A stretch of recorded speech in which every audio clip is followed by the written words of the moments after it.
Don't panic. That's the message from the UK government as the country grapples with a fuel supply crisis. After a chaotic week that saw panic buying and fights at the pumps, British ministers say the crisis is abating. But UK petrol retailers paint a different picture. They say more than a quarter of pumps are dry and less than half have both petrol and diesel. Huge queues have built up at the stations that have fuel, with customers waiting hours to fill up.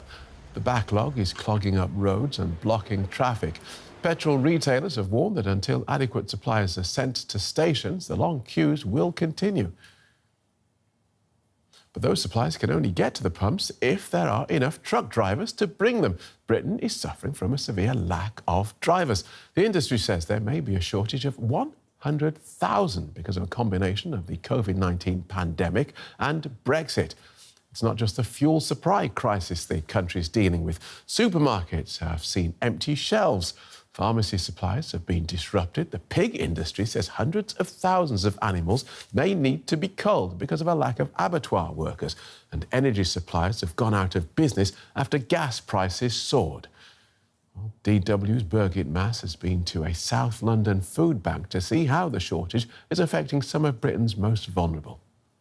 I'm at the Evelyn Community Centre in South London, and twice a week here volunteers are handing out fruit and vegetables and bread. And I'm here with Christina Norman, who is one of the main volunteers. And I'm just going to ask her, Christina, what's the impact here in the food bank? Do you feel that there is less food around? We are experiencing less food than what we have over the last 18 months.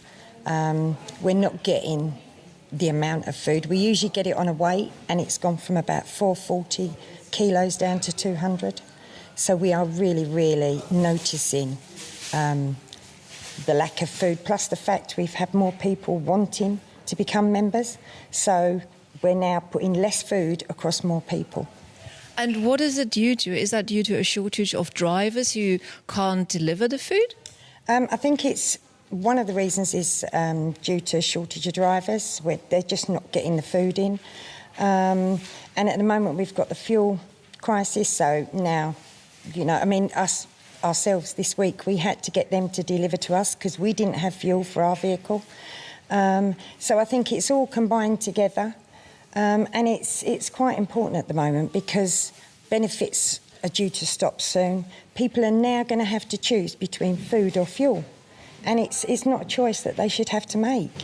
And we're getting more and more requests for people to become members here, and it's really worrying.